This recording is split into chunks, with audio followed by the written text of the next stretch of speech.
whatever it is that you do, whatever it is that you produce or sell or services that you offer, there are always going to be new entrants in your markets. And whether you've been running your business for 6 months or 6 years or 10 years, there's always going to be somebody coming into that space that you operate with new ideas and invention, innovation, and creativity. And unless you are able to find ways of keeping yourself on top of those developments, you will eventually be overtaken by those new entrants. And one of the tools that I find really powerful is visualization. And I guess what I mean by that is that if you think about the days when you weren't doing what you do now, and you had this idea in your head, and it felt like something that you really wanted to do, you were excited about it, and you were looking ahead to what that might look like eventually if you started this as a business, it's really trying to get some of that energy back and making sure that when you think about where you want to be in the future, actually visualizing what that might look and feel like with something concrete. And for some of you, it might be a physical thing, like I want to have a shop, or I want to see my art in some galleries. And for some of you, it might be financial. So I want to be self-sufficient and independent without having to have any other job. Whatever that visualization, whatever that aspiration looks like, if you visualize it, it begins to bring it to life. And once you have that in mind, you can begin to start unpicking the steps that you need to take to get there. So it's about that goal that you have in at some point in the future that has some substance to it, rather than what a lot of people will say to me is, you know, I want to grow, but I don't know how. And that word grow doesn't mean anything on its own. It has to be attached to something tangible at the end of it that you want to achieve. Yeah, and I think that it's something James and I talked about in the first event, like yeah, like I think with visualization, it's not just a one-off exercise as well. Like it's not just going, it's like once you have formed that visualization, i.e. that shop, or I don't know, that this thing that signifies success for you, it's constantly connecting to that vision as well, isn't it? And then and you, it's essentially like keeping you, it's your guide on the path to knowing you're on the right path and you're going in the right direction and you're making headway. And so would you, you've used visualization for you. What else worked for you in order to grow your business? I mean, I guess it's the nature of my work. So my work tends to be helping businesses raise finance, helping social enterprises and other organizations apply for funding, and business development and marketing stuff. And all of that needs me to not only know my business well, but also to maintain my knowledge of what's going on outside of my business. And I guess you'd call it market research, but market research sounds quite formal.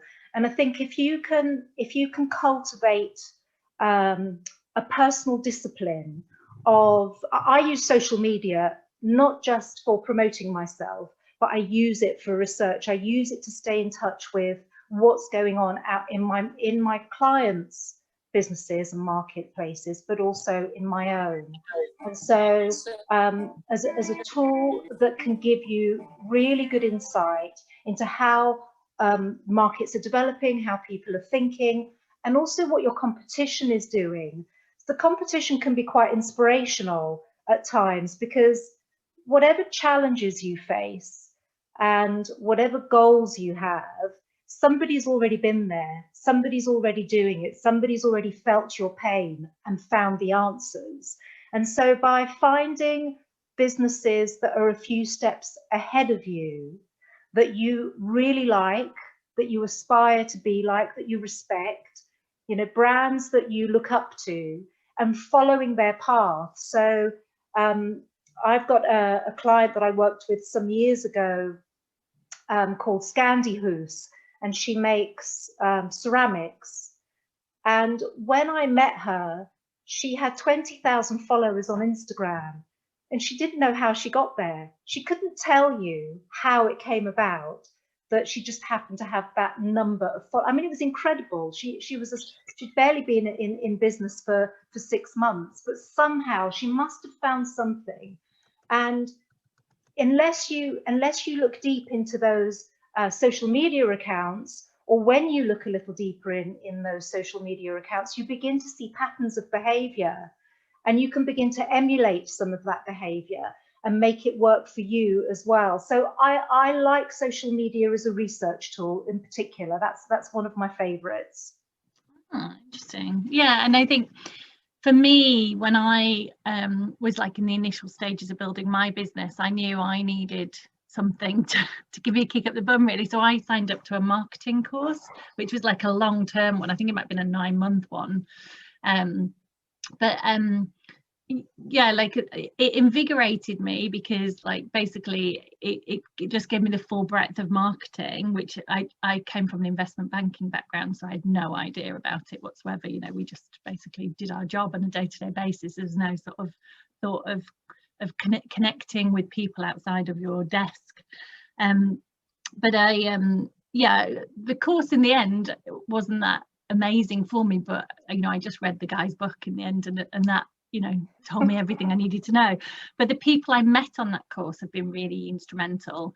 And I met my accountability buddy on that course 10 years ago, and we still work together now, and she's just been absolutely amazing for keeping me on the path as well. And when I have a slump, I know I can call her and just say I'm feeling like this about my business, and she'll really help me with, you know, to invigorate some energy, or to come up with an idea. So that was useful. And the other thing that's really helped me, bizarrely, it's a bit of a strange one, but for another program, I invited the British Library to come and speak, because they're specialists in IP, and I went and had a morning at the British Library and was shown around their Business and IP Centre, and it's made me feel like I have somewhere to go to that's like big, that has the font of all knowledge, really.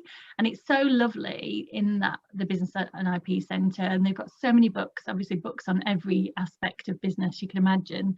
But also they've got, you know, many courses that are put on for free or for a small amount, and they've got business advisors. So I think that's really helped me, and you know, becoming a member there has made me feel like I belong to something.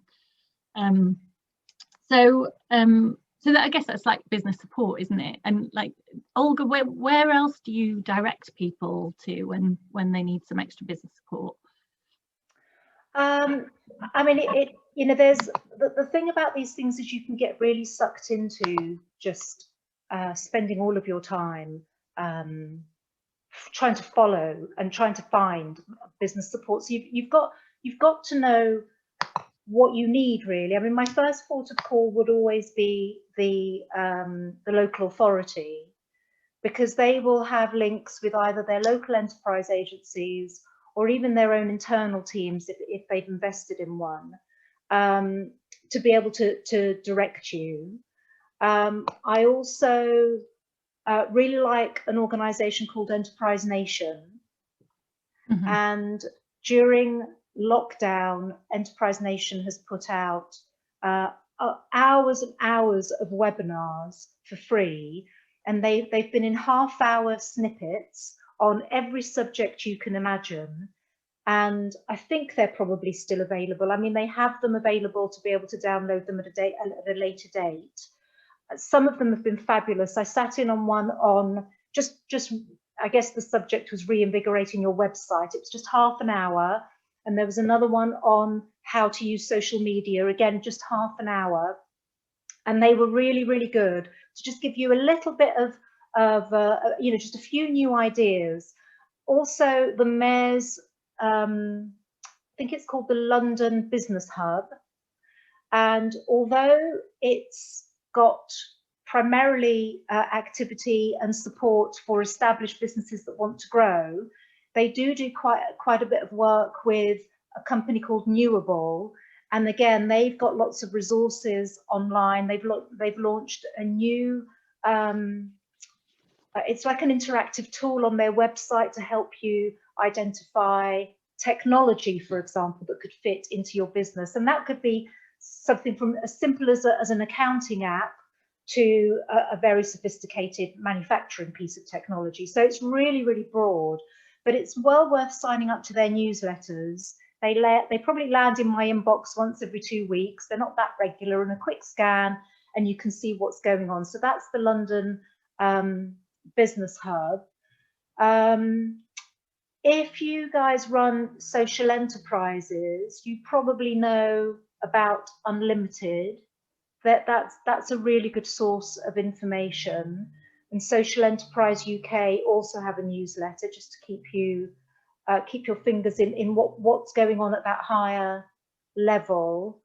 And then I also quite like community networks and places like the impact hubs. So I know we can't visit them right now, but you can just generally walk into the impact hubs, and you can sit down and have a coffee, see what's going on around there. You can rent a little space and work there, or you can go to their events. So there are lots of places where you can start from and just sort of see how you go. I mean, I would say just don't get too caught up in it. There has to be purpose and discipline in this sort of networking and trying to find sources of support, because it can take up an awful lot of your time.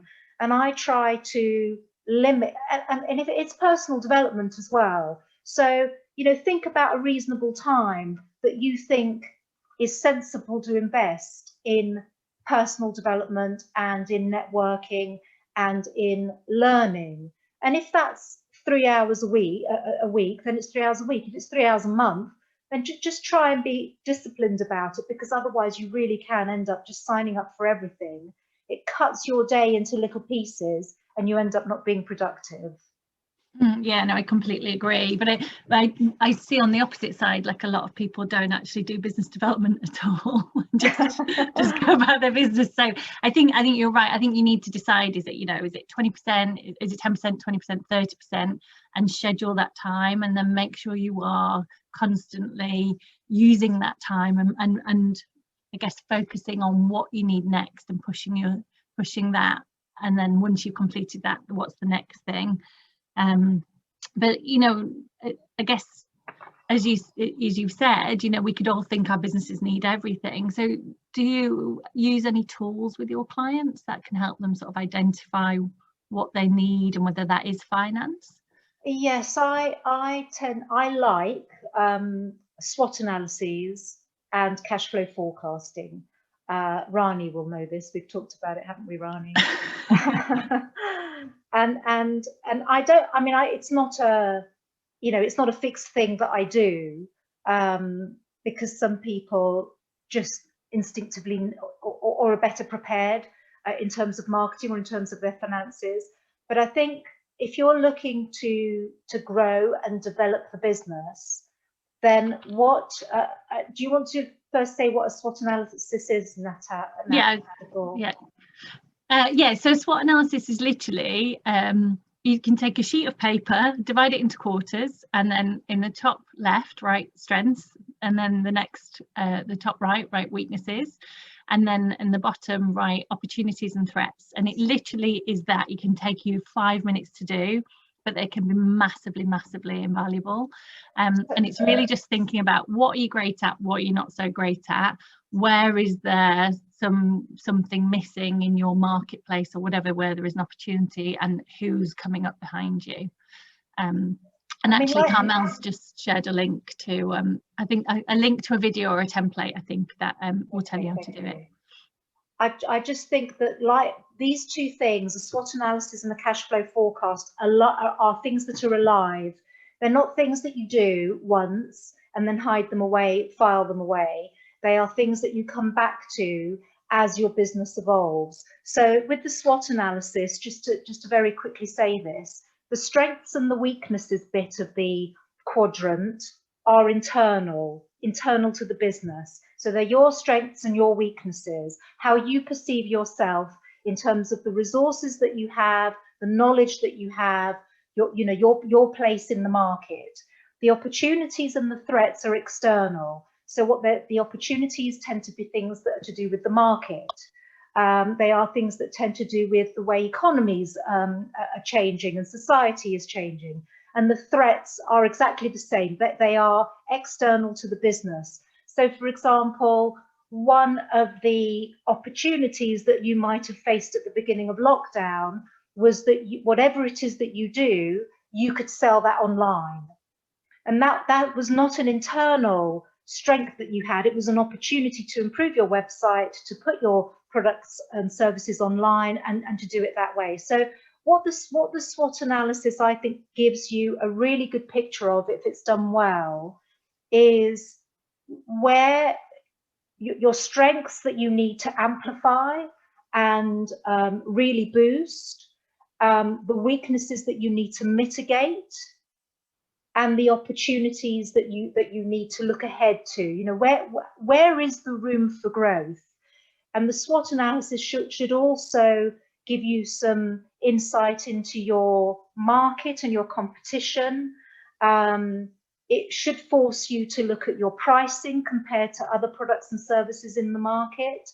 It should force you to look at how you present the business.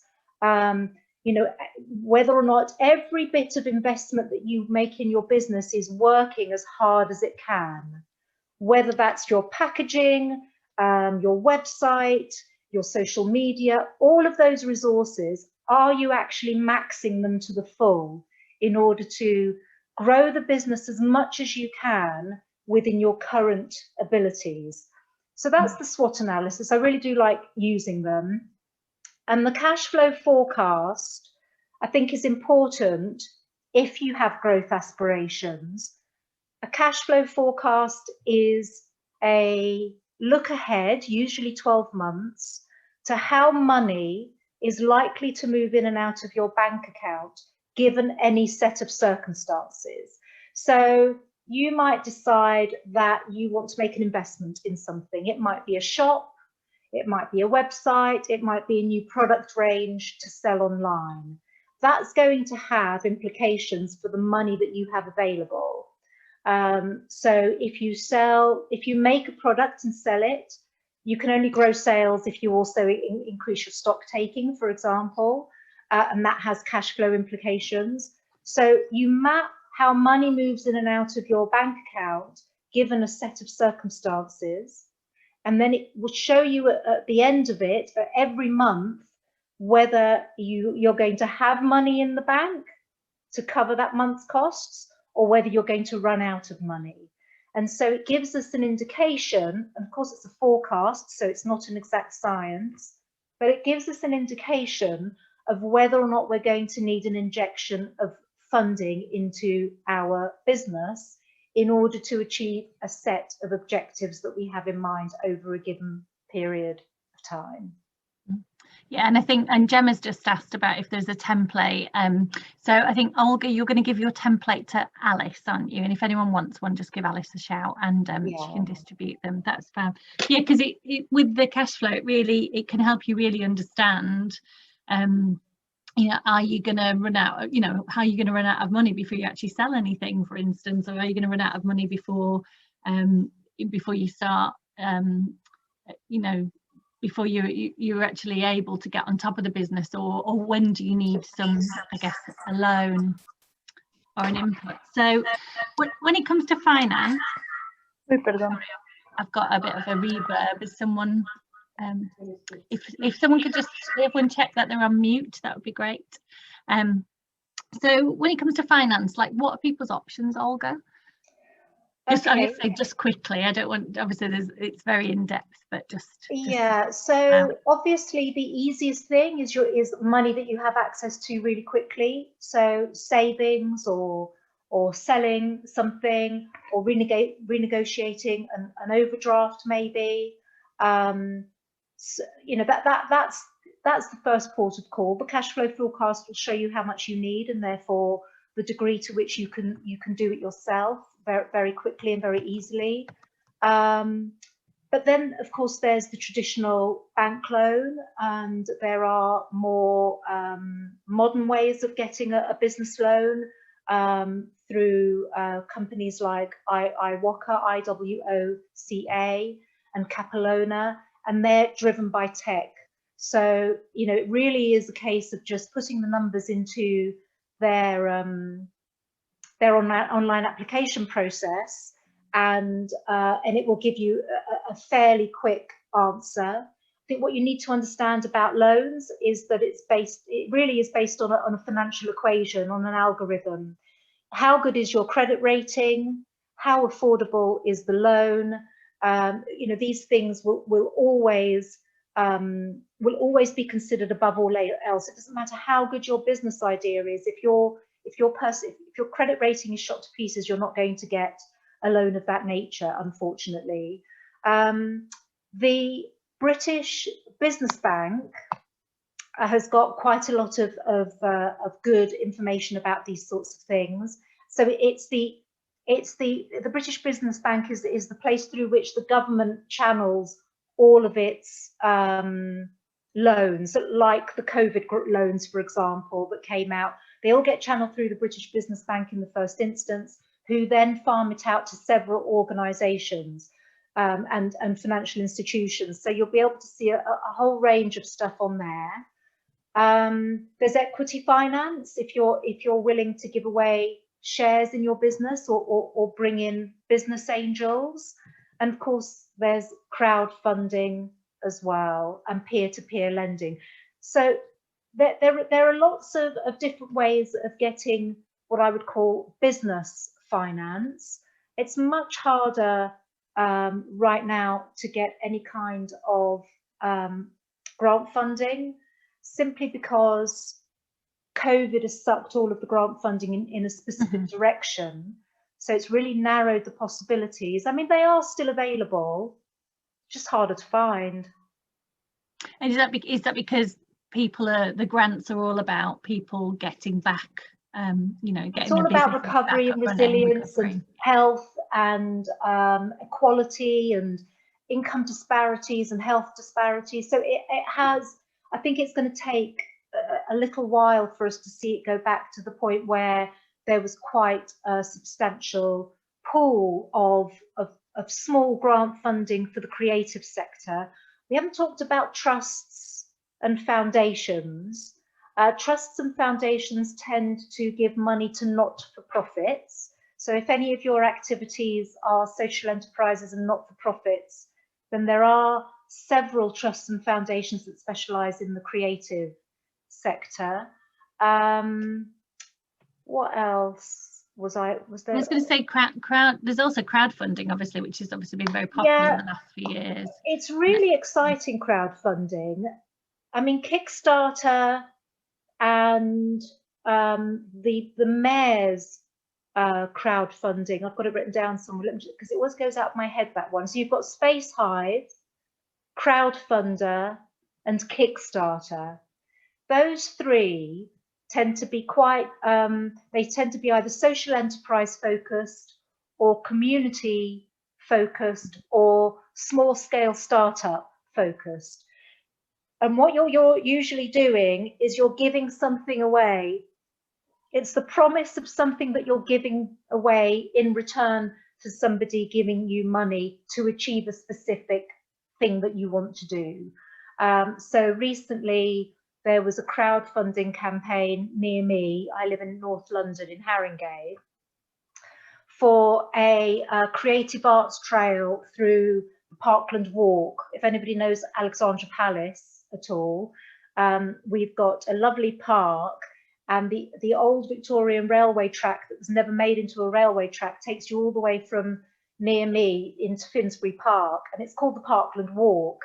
And they've crowdfunded an amount of money, I can't remember how much it was, maybe 20,000, to have an art trail. So artists are going to apply to be commissioned to be part of this art trail. So it's a community project. There's no profit motive in it, and that's been really, really successful. Yeah, that sounds amazing. Yeah, and we've got similar things going on here with crowdfunding for a local skate park and a wild swimming area on the Lee, which sounds exciting. But I've seen it work really well with like I've had a client who self-published a book, and she used Kickstarter for that. Obviously, if you've got merchandise or you're an illustrator and you've got things to give away, that can work brilliantly with limited edition prints, etc. So you know, just coming on to the funding side of things, because I know for a lot of people they're very interested in it, and I think, you know, even if you've got your own business and you're a photographer or an illustrator or something like that, you know, you can apply for funding to work on work on your pet project maybe, or something you're very passionate about that involves the community. So I think it's really worth talking about funding and just explaining to us like how people go about it and what's any tips for success, really.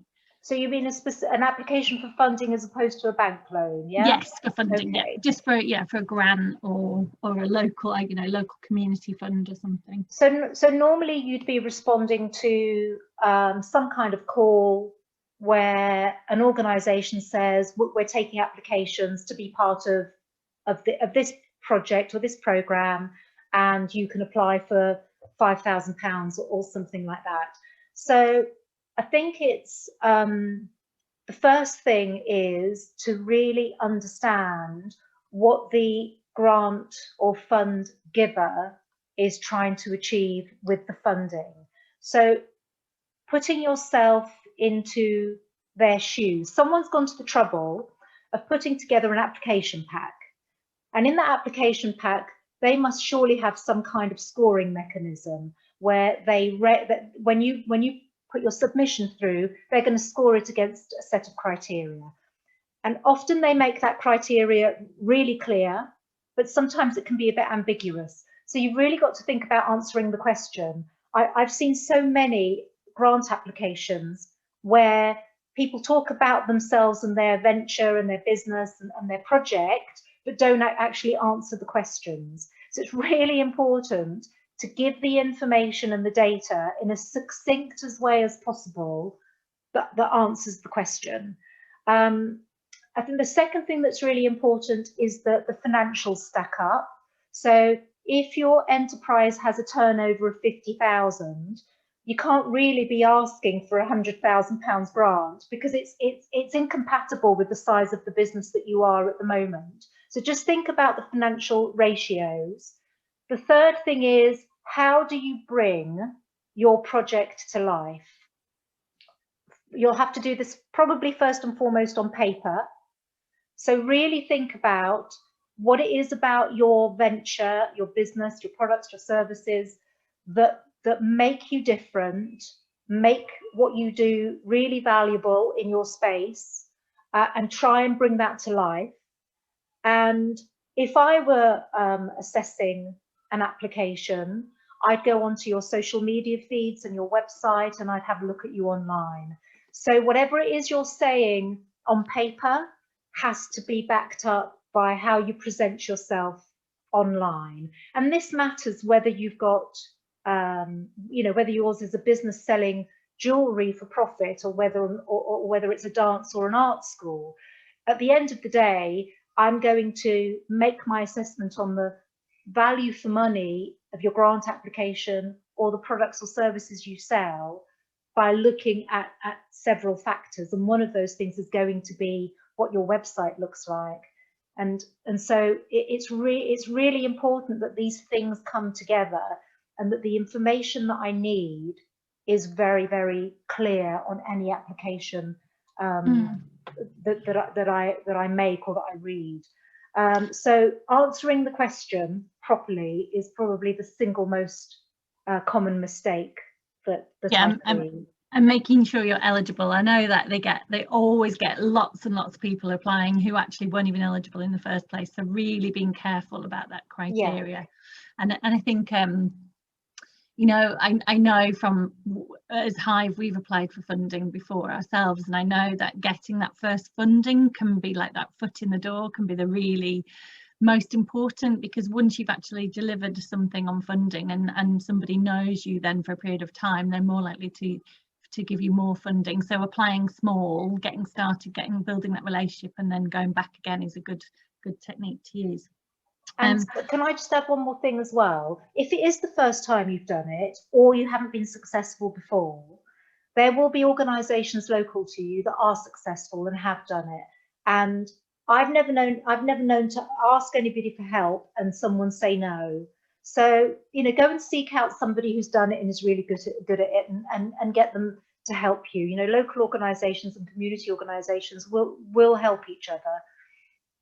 Yeah, and also actually, like, people tend to get massive pots of funding as well, and often they need partners to help deliver that work. So it's always worth looking around, rather than just applying yourself, actually looking for someone else who's going to apply, and then maybe you can deliver a part of what their overall picture is. So I know we're running out of time, and I really wanted to move on to this last bit, because obviously a lot of businesses don't necessarily need an injection of funding or finance, but it's really about thinking about how do they reinvigorate from an energy standpoint. And I was thinking about, you know, bringing people into your business is a great way of bringing energy in. And actually someone this week told me about the new Kickstart scheme, which is a new scheme by the government for 16 to 24-year-olds who are on universal credit. And if you can hire one of those people who are who are in long-term unemployment, you can get their wages paid for 6 months for free. So it's really worth looking at that scheme. And I'm thinking about, you know, who can you collaborate with? We're a big fan of collaboration at Hive. You know, like, look at complementary businesses in your local area who you can work with on maybe a product together, or you can sell each other's business or services in some way, and interview each other on Instagram maybe. Also thinking about you know, mentors, or you know, other people who are further down the line than you. I mean, I know mentoring was brought up at the last event, and it's always a tricky subject because it's really difficult to do outside of a large organisation. So, like, if if you are looking for a mentor, I think it's really about, you know, your network, building that network, and seeking to meet other people who are further down the line than you, who you will click with, because the best mentoring relationships really work with people that you get along with, and you're invested in each other personally, so that that person wants to give to you and you want to give to them, or you want to succeed for them. So yeah. Olga, have you got anything to mention about other ways of injecting energy? I mean, I think with networking and collaboration, a lot of these things are normally the best collaborations happen serendipitously, unfortunately. But in order for you to meet people in the first place that you connect with and click with and you collaborate with, you've got to be out there. And if you're inside your shop, or inside your studio, or inside your house running your business, and you never get out there, you're not going to make these connections. And that's why I think social media is really important. I use LinkedIn a lot because it just works for me as a professional network. I use Twitter a lot, and I use and Instagram I don't use so much because my services are not visual in that way. But you might find that you need to have two kinds of accounts, or you use them for different purposes to make those linkages. With a client I work with in Raynham, we're delivering a public realm project in that area, in the industrial zone, and the bit of the project that I've won funding for is £250,000, but it's part of a £1.5 million project. So we actually put the idea to the council ourselves in the first instance, because we knew we couldn't apply for the funding ourselves. We would never get it. It was good growth funding from the mayor's office.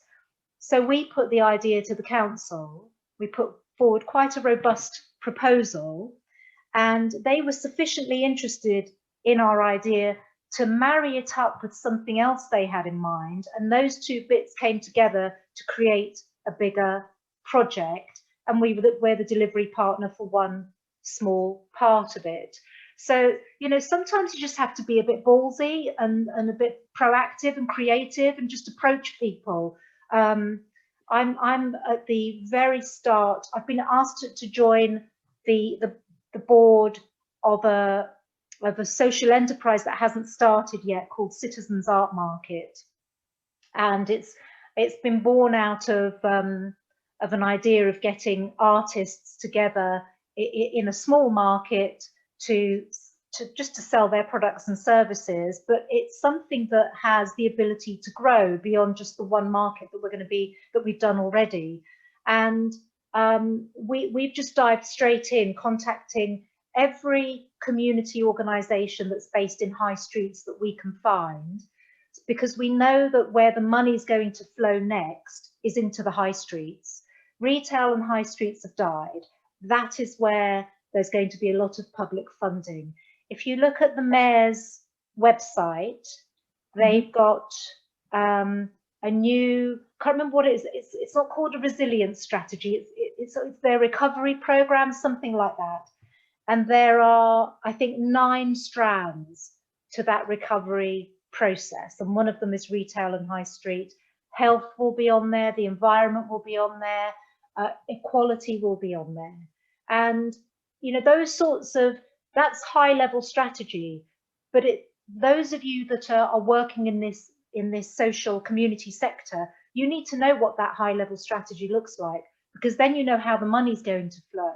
And you can begin to create for yourself ideas about who you might approach to be part of a larger collaboration. But just going back to the art market, the person who started all of this is an artist, and he started it so he can sell his art. So, you know, those collaborations can work whether you're in the private sector or the public sector. Sometimes they're a really, really good way of just adding weight to, you know, you're one person or a partnership, you're a small little business, and sometimes to punch above your weight and compete in your market, you need to come together with other people.